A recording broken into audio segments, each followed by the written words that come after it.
नमस्कार प्रिय दर्शकों, आज का जो प्रसंग है बड़ा ही ज्ञानवर्धक, बड़ा ही मोटिवेशनल है। प्रिय दर्शकों, आज की वीडियो में आप जानेंगे कि एक मोर ने बताया कि इस संसार में स्त्री सबसे बड़ा धोखा किस समय देती है और किन किन स्थानों पर देती है, और इसके साथ ही आप जानेंगे कि इस संसार में सबसे बड़ा पापी और विश्वासघाती कौन है, स्त्री या पुरुष। तो दर्शकों, वीडियो को एक बार पूरा जरूर देखना। नमस्कार प्रिय दर्शकों, स्वागत है आपका हमारे से। प्रार्थना करता हूँ कि हे प्रभु श्री राम, जो भी भक्त इस वीडियो को पूरा देखेगा और कमेंट में सच्ची श्रद्धा से जय श्री राम लिखेगा, उनके घर परिवार को सुख शांति और संपत्ति से भर देना और अपना आशीर्वाद हमेशा उसके ऊपर बनाए रखना। तो आइए मित्रों, देरी ना करते हुए कहानी को शुरू करते हैं। आज की यह प्यारी सी कहानी, यह प्यारा सा वीडियो। प्रिय दर्शकों, बहुत समय पहले की बात है। एक जंगल में एक वट वृक्ष के नीचे एक मोर और मोरनी का झुंड रहा करता था। उन मोर और मोरनी के दिलों में बहुत प्रेम था। बहुत समय से वे आपस में मिलजुल कर रहते थे। उन दोनों में आपस में इतना प्रेम था कि दूर दूर तक उन दोनों की प्रेम की चर्चाएं हुआ करती थी। प्रिय दर्शकों, एक दिन की बात है, किसी विवाद को लेकर के मोर और मोरनी में आपस में झगड़ा हो गया। और जब मोर और मोरनी में बहुत झगड़ा होने लगा, तब मोर कहने लगा कि मोरनी, मैं जानता हूं कि संसार में सबसे बड़ा धोखा स्त्री किस समय देती है, किन स्थानों पर देती है और क्यों देती है, और इस संसार में सबसे बड़ी पापी और विश्वासघाती स्त्री होती है। इस तरह की बात सुनकर वे मोरनी कहने लगी, क्या मतलब है, तुम ये कैसे कह सकते हो कि संसार में सबसे बड़ी पापी और विश्वासघाती स्त्री होती है, और वह किस समय पर धोखा देती है? ये सरासर झूठ है, स्त्री कभी किसी को धोखा नहीं देती। प्रिय दर्शकों, जब इस तरह से मोर और मोरनी में झगड़ा बढ़ता चला गया, बहुत समय तक में आपस में लड़ते झगड़ते रहे और उनका झगड़ा शांत होने का नाम ही नहीं ले रहा था। उसी समय पर उस वट वृक्ष पर एक हंस आ जाता है और वह हंस उन मोर और मोरनी से कहता है कि मैं काफी समय से देख रहा हूं कि तुम दोनों आपस में एक बात को लेकर के झगड़ रहे हो। अगर तुम दोनों इस समस्या का हल नहीं निकाल पा रहे हैं, अगर तुम दोनों इस प्रश्न का उत्तर नहीं दे पा रहे हो, तो क्यों ना तुम कैलाश पर्वत पर चले जाओ। कैलाश पर्वत पर जाकर भगवान शिव और माता पार्वती से अपने सवाल का जवाब पूछ लो। वह तो जगत के स्वामी हैं, वह तुम्हें बता देंगे कि आखिरकार इस संसार में स्त्री सबसे बड़ा धोखा किस समय देती है और किन किन स्थानों पर देती है, और इस संसार में सबसे बड़ा पापी और विश्वासघाती कौन है। वह मोर और उसकी पत्नी मोर नहीं। जब हंस के इन बातों को सुनती है तो उन्हें ये बात पसंद आ जाती है। वह हंस की बात को मानकर कि कैलाश पर्वत की ओर उड़ते हुए चले जा रहे थे, और चलते चलते ही वह कैलाश पर्वत पर पहुंच जाते हैं और भगवान शिव के चरणों में लौट जाते हैं। भगवान शिव को प्रणाम करते हैं, कहते हैं कि हे भगवान, आप तो जगत के स्वामी हो, आपने पूरा संसार बनाया है, आप हमारे एक प्रश्न का उत्तर दे दीजिए। तब मोरनी कहने लगती है कि हे प्रभु, यह मोर कह रहा है, इस संसार में सबसे बड़ा धोखा स्त्री दे और किस समय पर देती है, किन स्थानों पर देती है, यह इसे मालूम है। इसके कहने का मतलब है कि संसार में सबसे बड़ी पापी और सबसे बड़ी विश्वासघाती स्त्री होती है। प्रिय दर्शकों को इस तरह से वे मोरनी भगवान शिव से कहने लगती हैं। प्रिय दर्शकों, ये कहानी आपके जीवन को पूरी तरह से बदल कर रख देगी। इस कहानी में वह ज्ञान छुपा हुआ है। इस ज्ञान को पाने के लिए हम लोग दर दर भटकते रहते हैं, तरह तरह की कथाएं सुनते हैं, लेकिन आज वही ज्ञान इस कथा में आपको कुछ ही समय में मिल जाएगा। इस कथा से प्राप्त किए हुए ज्ञान को अगर आप जीवन में उतारते हो तो आपका जीवन खुशियों से भर जाएगा, आपके जीवन में गरीबी नहीं रह सकती। मैं यह विश्वास के साथ कह सकता हूँ। तब भगवान शिव मोर से कहने लगते हैं कि मोर, तुम कैसे साबित कर सकते हो इस संसार में स्त्री सबसे बड़ा धोखा किस समय देती है और किन किन स्थानों पर देती है, और संसार में सबसे बड़ी पापी और विश्वासघाती स्त्री होती है, तुम कैसे साबित करोगे? तब मोर कहने लगता है कि हे भगवान, मैं आपको एक कहानी सुनाऊंगा। इस कहानी को सुनने के बाद में ये साबित हो जाएगा कि स्त्री सबसे बड़ा धोखा किस समय देती है और किन किन स्थानों पर देती है, और इस संसार में सबसे बड़ी पापी, सबसे बड़ी विश्वासघाती स्त्री होती है। भगवान शिव कहते हैं कि ठीक है मोर, तुम कहानी सुनाओ, मैं तुम्हारी कहानी को पूरे गौर से सुनूंगा और फिर उसी से साबित होगा कि आखिरकार तुम सच बोल रहे हो या झूठ बोल रहे हो। इस संसार में स्त्री सबसे बड़ा धोखा किस समय पर देती है, ये दुनिया को भी पता चल जाएगा। वह मोर कहानी शुरू करने ही वाला था कि तभी वहां पर माता पार्वती आ जाती है और वह कहती हैं कि हे प्रभु, मैं भी कहानी सुनना चाहती हूँ, मैं भी ये देखना चाहती हूँ कि आखिरकार स्त्री अपने पुरुष को सबसे बड़ा धोखा किस समय पर देती है। मैं भी यह जानना चाहती हूँ कि आखिरकार इस संसार में सबसे बड़ा पापी और विश्वासघाती कौन होता है, वह पुरुष होता है या स्त्री होती है, और किन कारणों से होते हैं। इस तरह से माता पार्वती भी कहानी को सुनने लगती है। प्रिय दर्शकों, तब वह मोर भगवान शिव को साक्षी मानकर कहानी सुनाने लगता है, कहने लगता है कि हे प्रभु, एक राज्य में एक उग्रसेन नाम का राजा राज करता था। उस राजा के 4 बेटे थे और उसके चारों बेटे बहुत ही ज्यादा बहादुर और बड़े ही प्रतापी थे, लेकिन लेकिन प्रभु सबसे बड़ा बेटा जिसका नाम विश्वजीत था वह न केवल प्रतापी था बल्कि देखने में भी बहुत ही सुंदर था। उसके सबसे बड़े बेटे विश्वजीत की पत्नी रत्नावती थी जो देखने में बड़ी ही सुंदर और बड़ी ही रूपवान थी। वह अपने आगे किसी दूसरी स्त्री को सुंदर नहीं मानती थी। एक दिन की बात है, राजा अग्रसेन ने अपने बेटे विश्वजीत के लिए किसी बात पर नाराज होकर के अपने राज्य से उसे निकाल लेने का आदेश दे दिया। प्रिय को राजा की ऐसी बातों को सुनकर सभी इस बात को लेकर बड़े ही चिंतित हो गए। इधर उसके बाद में फिर विश्वजीत अपने महल में आ गया और अपने महल में जाकर के वह बड़ा ही हताश और निराश हो गया। उधर विश्वजीत को उदास देख के विश्वजीत की पत्नी ने पूछा, हे स्वामी, आखिर आप इतने हताश निराश क्यों हैं? आखिर तुम्हें कौन सा दुख है? आखिर आपका चेहरा इतना मुरझाया क्यों है? आपका चेहरा इतना मुरझाया क्यों दिख रहा है राजकुमार होकर के? आखिर आप इतने चिंतित क्यों देख रहे हैं? तब उसी समय पर विश्वजीत सोचने लगा, मैंने बहुत बुरा किया है, मैंने बड़ा गलत किया है। और वह अपने मन की सारी बातें अपनी पत्नी रत्नावती को बताने लगता है। रत्नावती को सारी बातें समझा देता। विश्वजीत की बातों को सुनकर के उसकी पत्नी उसी समय पर मूर्छित हो आती थी और जब वह मूर्छित हो जाती है तो विश्वजीत बड़ा घबरा जाता है और फिर उसके मुंह पर जल के कुछ छींटे डालता है। सोचने लगता है कि मैंने बहुत बड़ा गलत कर दिया है, इसको ये बात बताकर मैंने बहुत बड़ी गलती कर दी। कहा ये फूलों में पलने वाली और कहा मैंने इसको इतनी गंभीर बात बता दी। इसके हृदय को बहुत बड़ा आघात लगा है। जब राजकुमार विश्वजीत उसको जल के छींटे डालता था तब कहीं जाकर के रानी रत्नावती को होश आ जाता है और जब वह होश में आती है तो रत्नावती अपने पति विश्वजीत से कहने लगती है, आप मुझ दासी को छोड़ करके प्रदेश के लिए चले जाएंगे तो फिर भला मैं आपके बिना कैसे जी पाऊंगी? स्वामी, मैं भी आपके साथ में ही जंगल में चलूंगी। अपनी पत्नी की बात सुनकर की तब राजकुमार विश्वजीत कहता है, हे प्रिय, आखिर तुम मेरे साथ में कैसे चल सकती हो? क्योंकि तुम्हें पता नहीं है दूसरे राज्यों में अनेक प्रकार की मुसीबतें और संकट होते हैं। तुम इतने अच्छे सुंदर और नर्म नर्म महलों में रहने वाली हो, तुम गलीच पर चलने वाली हो, तो महलों के बिना इस मुसीबत को कैसे बर्दाश्त कर पाओगी? प्रिय दर्शकों, फिर तो राजकुमार विश्वजीत की बात को सुनकर के रानी रत्नावती कहने लगती है कि पिया जी, कितने भी दुख परेशानी हो मैं भी आपके साथ दूसरे राज्य में आएंगी। ऐसा सब हमारे साथ होते हुए भी हमें सुख से अधिक सुखमय लगेंगे। जी, आपको पता नहीं है, महल के सुख आपके बिना जंगल के दुखों से भी डरावने लगेंगे, उससे भी अधिक दुख मुझे देंगे। इसलिए पिया जी, आज मैं आपके साथ ही चलूंगी। इधर मोर कहने लगता है कि हे प्रभु, रानी रत्नावती की आंखों में आंसू देख करके विश्वजीत ने अपने मन में सोचा कि मेरी पत्नी मेरे बिना जीवित नहीं रह सकती, वह अकेली यहाँ नहीं रहेगी, इसलिए आज मुझे अपनी पत्नी को ऐसी अवस्था में छोड़कर जाना सही नहीं होगा। इन सभी बातों को सोच करके राजकुमार विश्वजीत अपनी पत्नी रत्नावती से कहता है कि हे प्रिय, तुम दस मत रहना, आज हम तुम्हें अपने साथ में लेकर के जंगल में चलेंगे। विश्वजीत की इन बातों को सुनकर के रत्नावती भी एकदम से प्रसन्न हो जाती है और अपने पति के साथ में जाने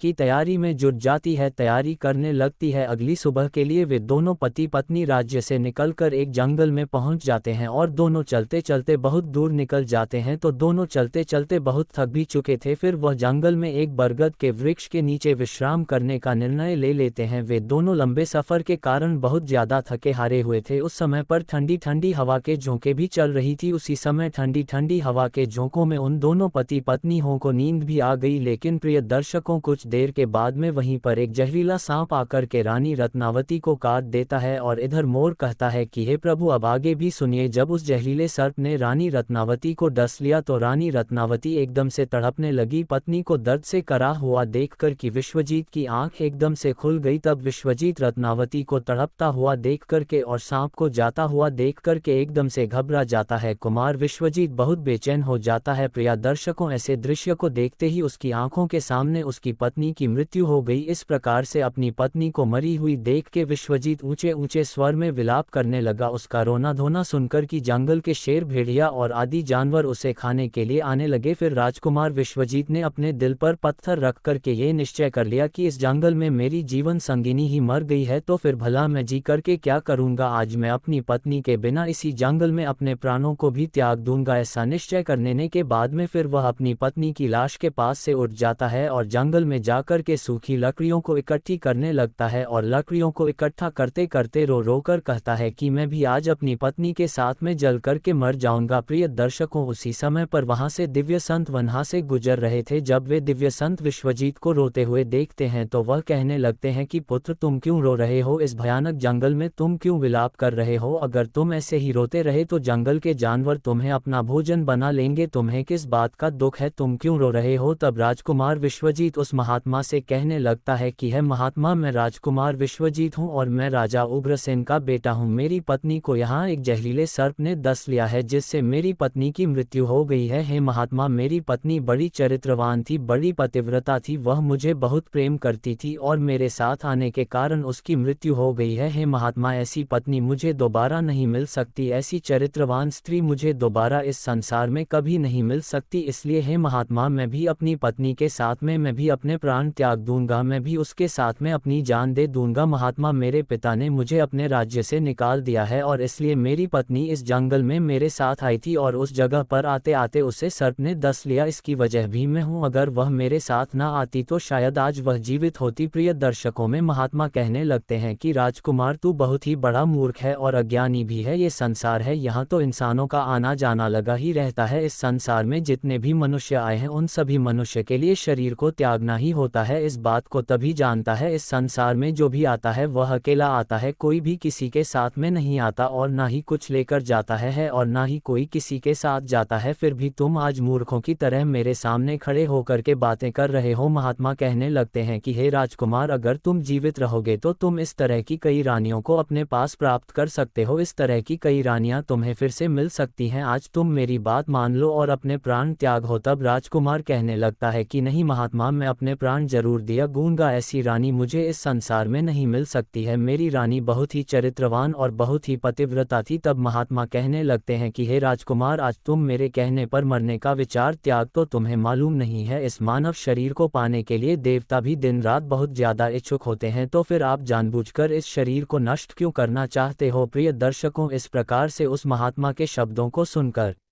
के राजकुमार कहने लगता है कि महात्मा, आपने जो कुछ भी कहा है वह सत्य है, लेकिन इतनी बड़ी पतिव्रता पत्नी मुझे किसी भी जन्म में नहीं मिलेगी, इसलिए आज अपनी पत्नी के साथ में ही चलकर मैं मरना चाहता हूँ। प्रिय दर्शकों, फिर उसके बाद में उस महात्मा ने विश्वजीत के विचार को सुनकर पूरी तरीके से जान लिया कि यह आज ये जीवित नहीं बचेगा, ये राजकुमार अपनी पत्नी के बिना नहीं रह सकता। तब महात्मा विश्वजीत से कहने लगे, हे राजकुमार, तेरी पत्नी को जीवित करने का केवल एक ही उपाय है। अब तू मेरी बात को बड़े ध्यान से सुन, यदि तू उपाय को कर सकता है तो तेरी पत्नी भी पहले की तरह ही जीवित हो सकती है। तब विश्वजीत महात्मा की बात को सुनकर के जवाब देने लगता है, कहता है महात्मा, अब जो कुछ भी कहेंगे वह सब कुछ करने के लिए तैयार हूँ, कृपया करके मेरी स्त्री को तुम जीवित कर दो। तब महात्मा ने जवाब दिया कि राजकुमार, तुम्हारी रानी की जो आयु थी वह केवल 20 वर्ष की थी, जो कि इसने इतने लंबे सफर में उसे बिता दिया। इसके बदले तेरी जो उम्र है वह 70 वर्ष की है, इसमें अभी तेरी आयु भी 30 वर्ष बीत चुकी है, तेरे जीवन में भी अभी 40 वर्ष बाकी है, यानी कि तुझे 40 साल और जीने का अवसर है। यदि तू अपनी पत्नी को आधी उम्र समर्पण कर देता है तो तुम दोनों की उम्र जो है वह एक समान हो जाएगी। यदि तुम इस बात को मान लो, इस बात पर तैयार हो जाओ, तो तुम्हारी पत्नी जल्द ही जीवित हो जाएगी। प्रिय दर्शकों, इस तरीके से उस महात्मा की बात को सुनकर के राजकुमार विश्वजीत कहने लगता है कि तुम्हारी बातों को मैं मानने के लिए तैयार हूँ। फिर उसके बाद में महात्मा विश्वजीत के हाथ में जल देता है और उस जल को रानी के पैरों में डालने के लिए कहता है और कहता है कि तुम संकल्प लो कि मैं अपनी 20 वर्ष आयु में रानी को दान करता हूँ। अब वह मोर कहता है कि हे प्रभु, जैसे ही राजकुमार विश्वजीत ने ये संकल्प लिया कि वह अपनी 20 वर्ष आयु अपनी पत्नी रत्नावती को दान कर रहा है, उसी वक्त दिव्य संत कहने लगते हैं कि हे राजकुमार, पहले मेरी एक बात को बड़े ध्यान के साथ में समझ लो, इसमें तुम्हें गुप्त रहस्य ही मिलेगा जिसे समझना तुम्हें बहुत जानना बहुत जरूरी है। अभी तो तुझे अपनी पत्नी की आवश्यकता है, तुम जल को डालकर उसे बचा सकते हो, लेकिन भविष्य में यदि तुम्हें अपनी पत्नी की आवश्यकता नहीं पड़ती है तो अभी कुछ नहीं बिगड़ा है, तुम अपने संकल्प को वापस ले सकते हो और जब तुम उस संकल्प को वापस ले लेते हो तो उसी क्षण से तुम्हारी पत्नी की मौत हो जाएगी, उसी क्षण इसकी मृत्यु निश्चित है। परंतु राजकुमार, एक बात को तुम हमेशा याद रखना, इस संकल्प को वापस लेने की बात अपनी रानी से कभी मत कहना, नहीं तो तुम अपने संकल्प को वापस नहीं ले सकोगे। वे महात्मा कहते हैं कि हमेशा याद रखना, मनुष्य को जीवन में कुछ बातें छुपा के रखनी चाहिए, क्योंकि कभी कभी यह बातें कुछ काम आ सकती हैं। प्रिय दर्शकों, फिर तो ऐसा कहकर राजकुमार विश्वजीत ने अपनी पत्नी को 20 वर्ष आयु दान दे दी। राजकुमारी रत्नावती वहां पर उठकर बैठ खड़ी हो गई, उधर वह महात्मा वहां से अदृश्य हो गए। उसी क्षण राजकुमार विश्वजीत अपनी पत्नी से कहता है कि हे प्रिय, आप तो सो गई थी, मैंने आपको नहीं जगाया। फिर उसके बाद विश्वजीत अपनी पत्नी से कहने लगा, तुम बहुत ज्यादा थकी हारी हुई थी, इसलिए मैंने तुम्हें नहीं जगाया। इधर मोर कहने लगता है कि हे प्रभु, इस प्रकार से राजकुमार विश्वजीत ने अपनी पत्नी से यह सारी बातें छुपा ली कि सांप तुम्हें काट लिया था और तुम मर गई थी। इन बातों को विश्वजीत ने अपनी पत्नी से गुप्त ही रखा। इधर वह मोर कहने लगता है कि फिर वहां से विश्वजीत अपनी पत्नी को लेकर के आगे बढ़ जाता है और कई दिनों के बाद उसने बहुत ही सुंदर स्थान को देखा। वहां पर एक फकीर की कुटिया बनी हुई थी। वहां पर वह पहुंच गए तो वहां पर उन्होंने देखा कि एक सुंदर सा फकीर वहां पर बैठा हुआ हुक्का पी रहा है और इधर दोनों पति पत्नी बहुत ज्यादा थके हारे हुए थे, इसलिए वे दोनों उस फकीर के पास में जाकर के बैठ गए। उस समय विश्वजीत ने अपनी पत्नी रत्नावती से कहा कि हे प्रिय, मुझे बहुत तेजी से प्यास लग रही है और प्यास की वजह से मेरा गला भी सूख रहा है। कुंगे पर चल करके पानी पीकर आते हैं। यदि तुमको भी प्यास लगी हो तो हम जाकर के तुम्हारे लिए भी पानी की व्यवस्था कर लाते हैं। तब वह मोर कहने लगता है कि हे प्रभु राजकुमार, विश्वजीत की बात को सुनकर के वह रानी कहने लगती है, हे पिया जी, मुझे तो प्यास नहीं लगी है, आप जाए पानी पी करके फिर मेरे पास वापस आ जाए।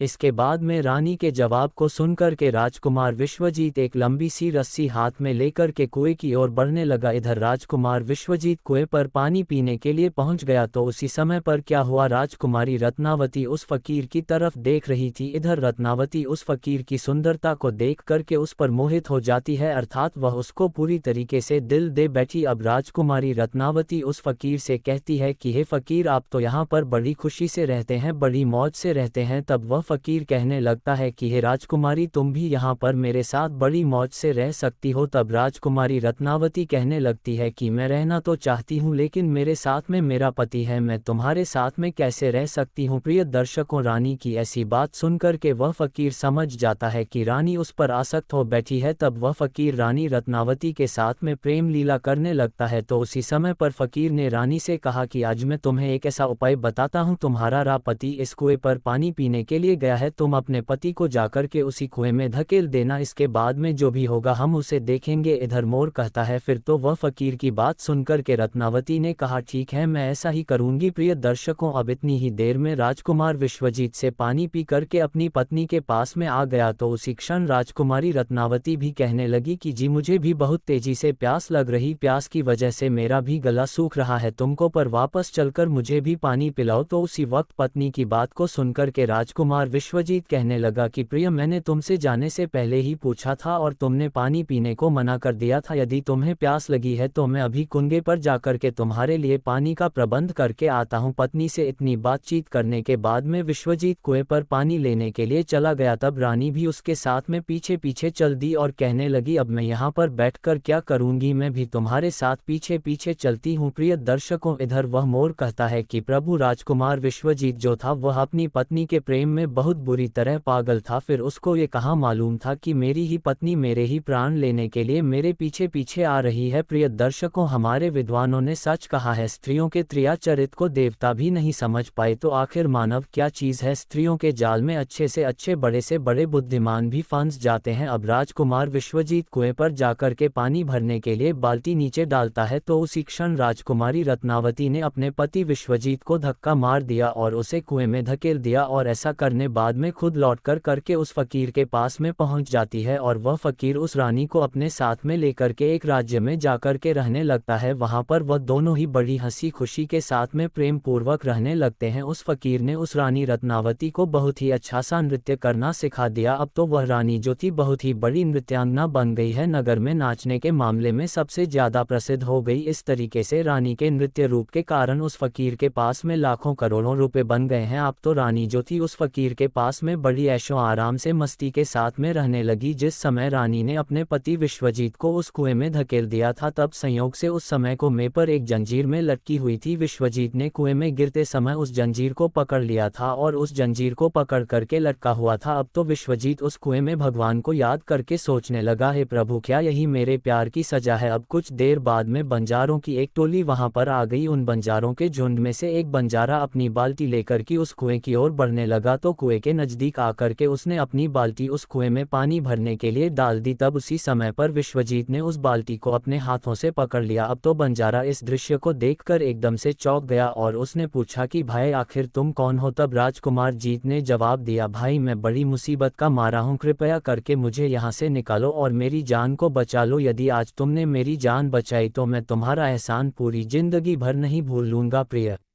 दर्शकों, अब तो ऐसा कह करके राजकुमार विश्वजीत उस बंजारे से प्रार्थना करने लगा, किंतु राजकुमार विश्वजीत की इस दुख और पीड़ा को देख करके उस बंजारा के मन में दया आ जाती है और वह सोचने लगा कि इंसान ही इंसान के काम आता है। और उसने विश्वजीत को उस कुएं से बाहर निकाल लिया और पूछा कि हे भाई, आखिर तुम कौन हो, आखिर तुम उस कुएं में कैसे गिर गए, मुझे अपना वृतांत बताओ। तब विश्वजीत ने जवाब दिया, हे भाई, मैं किस मुंह से अपना हाल आपको बताऊं, जो घटनाएं जो मुसीबतें मेरे साथ में घटी हैं, भगवान ना करे इस प्रकार की मुसीबतें फिर किसी के साथ में घटे। फिर विश्वजीत ने जवाब दिया, हे भाई, यदि तुम मुझसे इन बातों को जानना ही चाहते हो, मेरी परेशानी को जानना ही चाहते हो, तो सुनो, मैं आपको अपना कथन सुनाता हूँ, अपनी आप बीती आपको सुनाता हूँ। मैं एक राजकुमार हूँ, मेरे पिता ने किसी कारण से मुझे अपने राज्य से निकाल दिया है, इसलिए मैं अपनी धर्म पत्नी के साथ में इस जंगल में पहुँच गया और मेरी पत्नी और मैं एक दूसरे से बहुत ज़्यादा प्रेम करते थे। तब उसी समय पर जंगल में एक सांप मेरी पत्नी को काट लिया था, इससे मेरी पत्नी की मृत्यु हो चुकी थी। मैं उस जंगल में अपनी पत्नी के साथ अपने प्राणों के लिए त्यागने जा रहा था, तब एक महात्मा ने मुझ पर दया की और मेरी 40 वर्ष की आयु में से 20 वर्ष मेरी पत्नी को दान देकर के उसे जीवित कर दिया। फिर हम वहां से आगे के लिए बढ़ गए। अब कुछ दिनों के बाद में हम एक स्थान पर पहुंच गए जहां पर एक फकीर की झोपड़ी थी। वहां पर मुझे बहुत तेज प्यास लगी, मैं पानी पीने के लिए कुएं पर चला गया। जब मैं वापस आया तो मेरी पत्नी ने कहा कि उसे भी प्यास लगी है और मुझे भी साथ लेकर के कुएं पर पानी पिलाओ, और इसी तरीके से तय करके मेरी पत्नी मेरे साथ साथ उस कुएं पर पहुंची। मैं उस कुएं से पानी निकाल रहा था तो मेरी पत्नी ने मुझे पीछे से धक्का दे दिया। कुएं में लटकती हुई जंजीर मेरे हाथों में आ गई, जिससे मैं कुएं में डूबने से बच गया। और फिर जब आप आ गए तो मैंने आपको आवाज़ दी, जिसके बाद आपने मुझे कुएं से निकाल लिया और मेरे प्राणों की रक्षा की। प्रिय दर्शकों, मोर कहने लगता है कि हे प्रभु, इस प्रकार से राजकुमार विश्वजीत ने बड़े उदास मन से अपनी आप बीती उस बंजारे को सुना दिया। और फिर अपना कथन सुनाने के बाद में राजकुमार विश्वजीत एकदम से चुप हो गया। उधर उस बंजारे ने राजकुमार विश्वजीत को उन बातों को सुनाया और अपनी रानी की करतूतों को सुनाकर कि बड़ा ही निराश हुआ और कहने लगा, राजकुमार, किसी ने सच कहा है, स्त्रियों के स्त्रिया चरित्र को भगवान भी नहीं समझ पाए तो आखिर मनुष्य ये कैसे समझ सकता है। स्त्रियों का चक्रव्यूह भी कुछ ऐसा ही होता है, जिसमें फंस कर करके मनुष्य कुछ भी नहीं कर पाता है, वह बर्बाद हो जाता है। ऐसा कहने के बाद में उस बंजारे ने विश्वजीत के सिर पर हाथ घुमाया और कहने लगा, हे भाई, तुम चिंता मत करो, भगवान बड़े ही दयालु होते हैं, वे तुम्हारी सहायता जरूर ही करेंगे। उस बंजारे ने कहा कि मित्र, अगर तुम चाहो तो हमारे झुंड में हमारे साथ रह सकते हो। तब बंजारे की बात को सुनकर के विश्वजीत उस बंजारे के साथ में ही रहने के लिए सहमत हो गया। फिर उन बंजारों की सहायता से वह राजकुमार जो था उसी राज्य में जा पहुंचा जहां पर उसकी पत्नी रत्नावती और वह फकीर रह रहा था। उस राज्य को देख के विश्वजीत बंजारे से कहने लगा, हे भाई, मेरी अच्छा है कि मैं कुछ दिन इस राज्य में रहना चाहता हूं। तब बंजारे ने जवाब दिया, मित्र, तुम जैसा चाहते हो वैसे ही रह सकते हो, मुझे कोई परेशानी नहीं है। फिर उसके बाद में राजकुमार विश्वजीत भूखा था, उस बंजारे से आज्ञा लेकर के राज्य में घूमने के लिए आया और काम की तलाश करने लगा। कुछ दिनों बाद राजकुमार की मेहनत और परिश्रम को देख करके उस राज्य के बड़े व्यापारी ने अपने यहाँ पर उसे नौकरी पर रख लिया। इस तरीके से राजकुमार विश्वजीत उस व्यापारी के यहाँ पर काम करना शुरू कर दिया और बड़ी मेहनत और लगन के साथ में अपने कर्तव्यों का निर्वहन करना शुरू कर दिया। राजकुमार की मेहनत को देखकर कि उस व्यापारी ने राजकुमार विश्वजीत को बड़ा ही सम्मान दिया और धीरे धीरे करके उस राजकुमार को अपने यहाँ काम का एक मुनीम बना लिया। अब वह मोर कहता है कि हे प्रभु, अब इस प्रकार से राजकुमार विश्वजीत के दिन बड़े हंसी खुशी के साथ में कटने लगे। अब एक दिन उसी नगर के राजा के यहाँ पर राजकुमार विश्वजीत की जो पत्नी थी वह नृत्य कला का वहाँ पर प्रदर्शन करने के लिए प्रस्तुत हो रही थी। प्रिय दर्शक को जब राजा के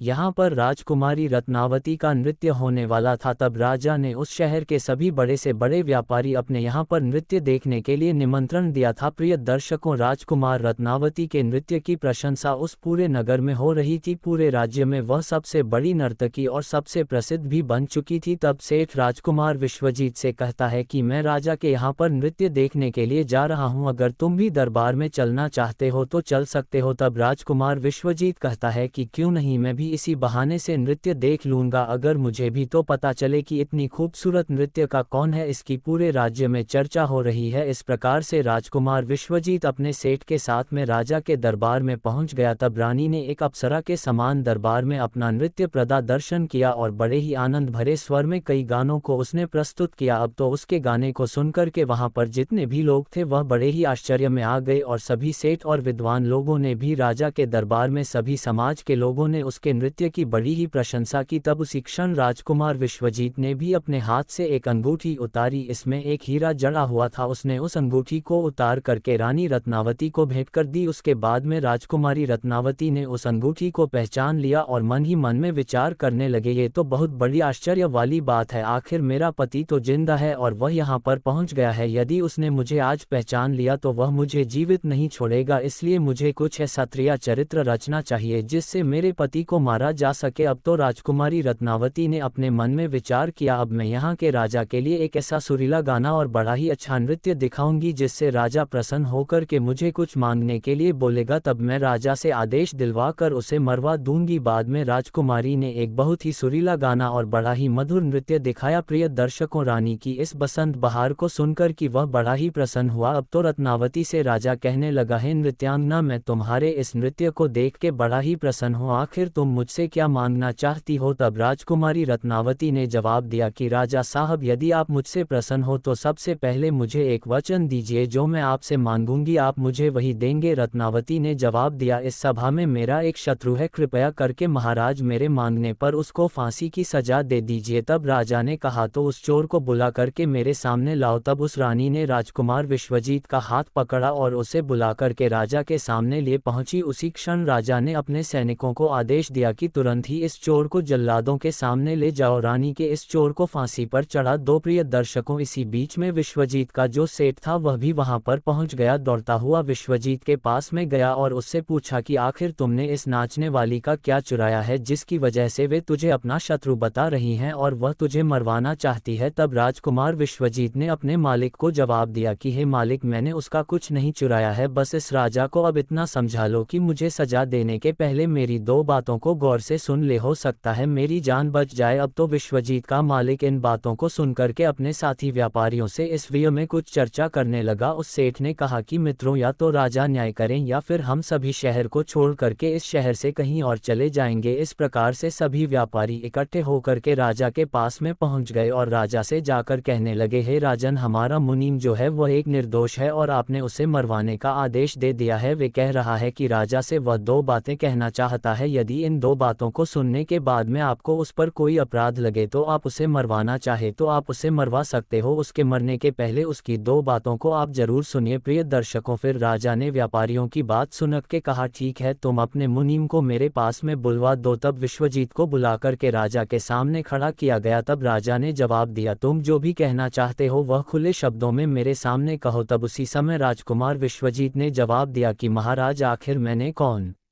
सा अपराध किया है जिस कारण आपने मेरी हत्या करवाने के लिए अपने मंत्रियों को आदेश दे दिया। फिर राजकुमार विश्वजीत की बात को सुनकर के राजा ने जवाब दिया, तो उस नृत्यांगना का चोर है, उसका शत्रु है। तो विश्वजीत ने जवाब दिया, नहीं महाराज, मैं इसको लटा स्त्री का पति हूँ जो मुझे कुंगे में धकेल कर इस फकीर के साथ में यहाँ पर भाग कर चली है। अब तो राजकुमारी रत्नावती ने समझ लिया कि अब तो बात बिगड़ रही है। तब राजकुमारी रत्नावती जो थी राजा से कहती है कि हे महाराज, मैं चरित्रहीन नहीं हूँ, मैं कुलटा नहीं हूँ, ये बिल्कुल झूठ बोल रहा है, आखिर कौन है यह, मैं तो इसे जानती भी नहीं हूँ, ये तो मेरा चोर है, मैं तो सिर्फ इतना ही जानती हूँ कि यह मेरा शत्रु है। फिर राजकुमार विश्वजीत ने जवाब दिया कि महाराज, ठीक है, यदि यह मेरी पत्नी नहीं है तो वह सबको जो मैंने रास्ते में दिया था वह मेरी अमानत के रूप में इस स्त्री से मुझे वापस दिलवा दो। फिर विश्वजीत रत्नावती की तरफ देखने लगा। तब राजकुमार विश्वजीत ने अपनी अमानत को वापस लेने की बात की तो राजकुमारी रत्नावती ने इसे बड़े सहज स्वभाव से स्वीकार कर लिया। तब विश्वजीत ने जवाब दिया, अच्छा, अब तुम अपने हाथों में गंगा जल लो, अब तुम्हारा न्याय इसी सभा में होगा और सभी के सामने होगा। तब राजकुमारी रत्नावती ने जल डाल करके जमीन पर रखा और कहा कि वही वस्तु जो रास्ते में मुझे दी गई थी मैं इसे आज से वापस कर रही है। तब उसी क्षण राजकुमार विश्वजीत ने अपने हाथों लिया और जल लेकर के यह बात कही कि मैंने रास्ते में जो कुछ भी चीज अपनी रानी को दी है वह मैं वापस ले रहा हूँ, और हाथों में गंगा जल ले लिया। उसी वक्त रानी रत्नावती ने भी अपने हाथों में गंगा जल लिया और कहा कि मुझे रास्ते में जो वस्तु इसने दी है मैं उसकी वस्तु इसके कहने के अनुसार आज से वापस कर रही हूँ। जैसे ही उसने अपने हाथों से जल छोड़ा तो उसी क्षण रानी के शरीर से प्राण निकल गए। अब वह मोर कहने लगा कि प्रभु, इस दृश्य को देख करके वहाँ के लोग जो कि एकदम से आश्चर्यचकित हो गए, राजा के लिए भी यह बात बड़ी ही चिंता का विषय बन गई। तब राजा विश्वजीत से कहने लगा, आखिर यह क्या हो गया, मुझे सच्चाई बताए, सच्चाई क्या है। तब उसी क्षण राजकुमार विश्वजीत अपनी कहानी सुनाने लगा, अपने जीवन की सभी घटनाओं को क्रम से बताते हुए हुए उसके राज्य से निकाले जाने से लेकर अब तक की भी घटनाओं को उसने सुना दिया और राजा ने भी बड़े ध्यान के साथ में सुना। राजा ने पूरी कथा को सुनकर के विश्वजीत को अपने गले से लगा लिया और उसके बाद में राजा ने अपनी पुत्री राजकुमारी की शादी विश्वजीत के साथ में करवा दी। तभी इधर मोर कहने लगा, हे प्रभु, मैंने इस कहानी को सुनाया है। इस कहानी को सुनने के बाद में मैं भी स्त्रियों से घृणा करने लगा हूं और मैं बड़े दावे के साथ कह सकता हूं कि संसार में स्त्री जो है पुरुषों से अधिक ज्यादा पापी और धोखेबाज होती है, इसके साथ ही विश्वासघाती भी होती है। प्रिय दर्शक को उस समय उस मोर ने ये कहानी माता पार्वती और भगवान शिव को सुनाई और यह बताया कि स्त्री ही होती है पुरुष की तुलना में सबसे ज्यादा विश्वासघाती और पापी होती है। इस कहानी को सुनने के बाद में भगवान शिव और माता पार्वती एकदम से हैरान रह गए। तब माता पार्वती कहने लगी कि मुझे लगता है यह मोर सच कह रहा है। स्त्री तो किसी में से ही एक दो ही सच्ची और ईमानदार और चरित्रवान निकलती है, परंतु इसके अलावा पुरुषों में भी कुछ ऐसे प्राणी हैं जो पापी और विश्वासघाती हो सकते हैं। भगवान शिव ने पूछा कि मोरनी, तुम इस बात को कैसे सिद्ध होगी कि पुरुष भी सबसे बड़ा पापी और विश्वासघाती होता है और वह किस समय पर धोखा देता है। भगवान शिव की बात को सुनकर के मोर ने कहने लगे, प्रभु, मैं भी अब आपको एक छोटी सी कहानी सुनाती हूँ जिससे साफ साफ मालूम होगा कि स्त्री की तुलना में पुरुष सबसे ज्यादा पापी और दुराचारी होते हैं और धोखेबाज भी होते हैं और वह किस समय पर धोखा देते हैं यदि आपको पता चलेगा। फिर उस मोरनी ने भगवान शिव और माता पार्वती के सामने ही कहानी कहना प्रारंभ किया। मोरनी कहने लगी, हे प्रभु, एक नगर में एक सेठ रहा करता था। उस सेठ का एक लड़का था और वह लड़का रात दिन जो जुएबाजी और सट्टा खेलता था। सेठ के खूब समझाने के बावजूद भी वह लड़का नहीं समझता था। अंततः सेठ उसको समझाकर मृत्यु को प्राप्त हो गया, लेकिन वह लड़का नहीं समझा। जब पिता की मृत्यु होने के बाद वह लड़का और भी ज्यादा स्वतंत्र हो गया। अपने पिता की सारी जमीन, सारी जमा पूंजी को सट्टे में फूंक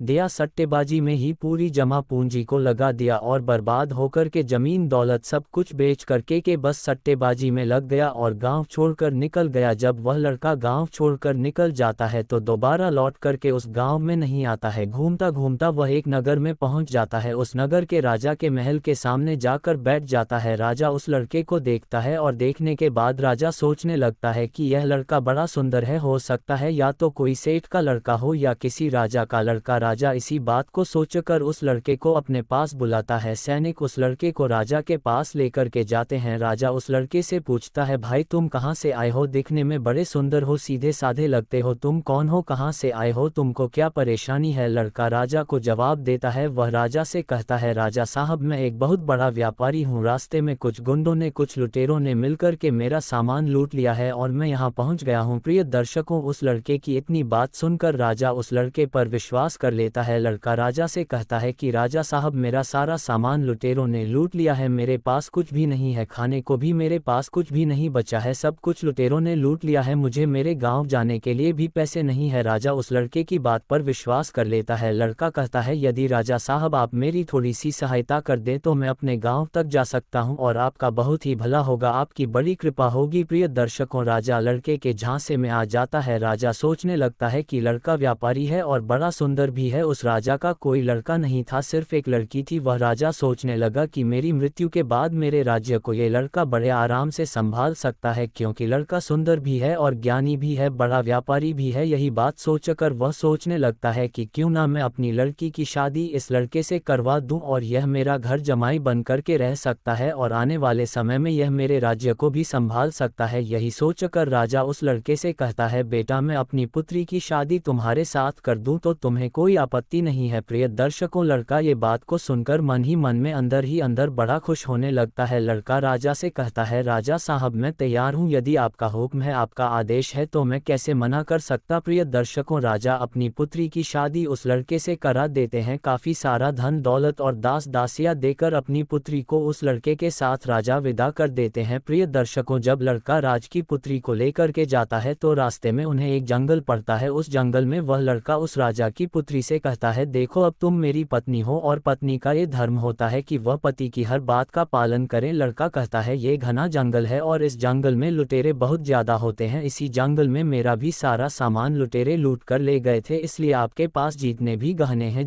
गहने आपने पहन रखे हैं वह सारे उतार कर मुझे दे दीजिए, ना लुटेरे यहाँ से लूट कर ले जा सकते हैं। प्रिय दर्शकों, पत्नी अपने पति पर विश्वास करती है और यह सदा से चला आ रहा है कि पत्नी अपने पति पर विश्वास करती है। वह पत्नी पत्नी भी अपने पति पर पूर्ण विश्वास करती थी। वह कहती है, ठीक है जी, यदि आप कह रहे हैं तो मैं अपने सारे गहने उतार करके आपको दे देती है। प्रिय दर्शकों को राजा की लड़की अपने सारे गहने उतार कर अपने पति को दे देती है। वह लड़का पत्नी के सारे गहने लेकर अपनी कमर में बांध लेता है। प्रिय दर्शकों, और राजा ने जितना भी धन दौलत दिया था उन सबको वह एक जगह इकट्ठा कर लेता है और रास्ते में आगे जाकर के वह विश्राम करने के लिए रुकते हैं। जब विश्राम करने के लिए रुकते हैं तो लड़का सभी दास दसियों को मार देता है और उस लड़की को पास ही में कुएं था उस कुएं में धकेल देता है और वहां से सारा सामान लेकर के भाग जाता है। लड़का सोचता है कि सबको मार दिया है, पत्नी को भी कुएं में धकेल दिया है तो पत्नी भी खत्म हो जाएगी और अब मैं इन पैसों से बड़े आराम से अपना जीवन व्यतीत करूंगा, खूब मैं जुएबाजी करूंगा, खूब मैं सट्टा लगाऊंगा। यही सोच करके लड़का वहां से सारा सामान लेकर के भाग जाता है। प्रिय दर्शकों, लेकिन उस लड़के की पत्नी कुन्ने में खत्म नहीं हुई।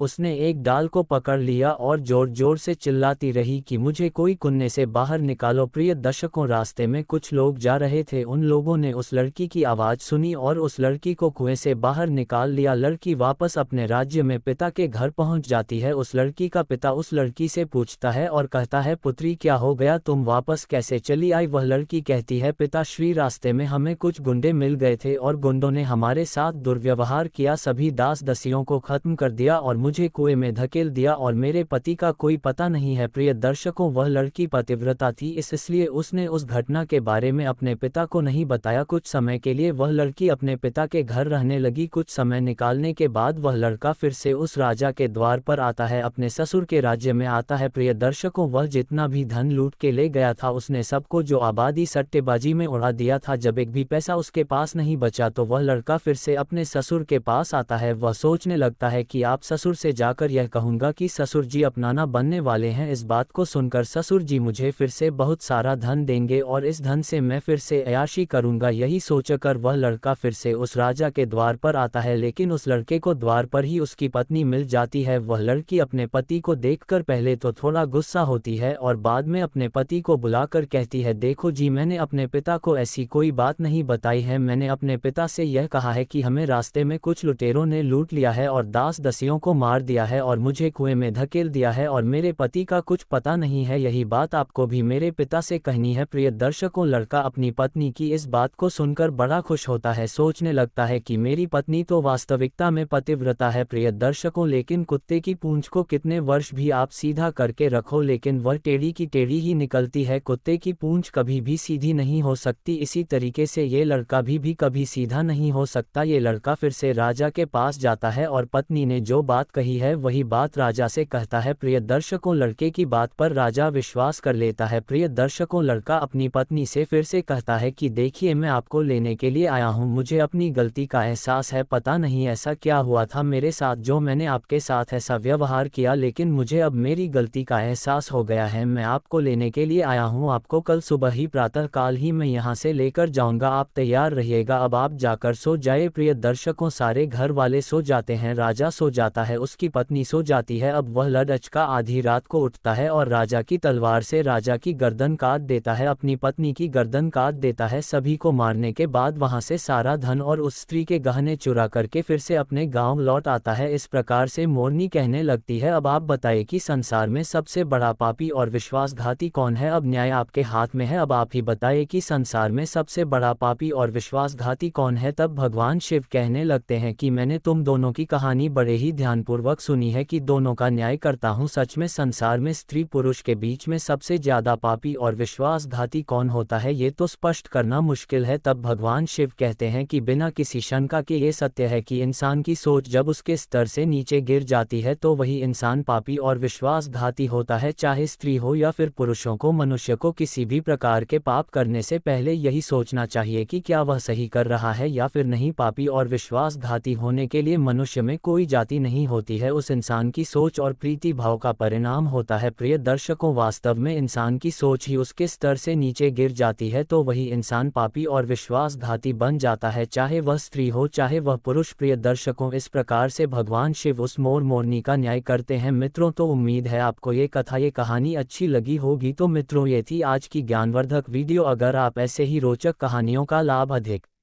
से अधिक लेना चाहते हैं तो इस वीडियो को लाइक करके हमारे इस चैनल को अभी सब्सक्राइब करें और इस वीडियो को अपने दोस्तों एवं परिवार के साथ साथ शेयर भी जरूर करें। और दोस्तों, अगर आप भी मेरे तरह श्री राम जी के भक्त हैं तो कमेंट बॉक्स में सच्ची श्रद्धा से जय श्री राम अवश्य लिखें। धन्यवाद।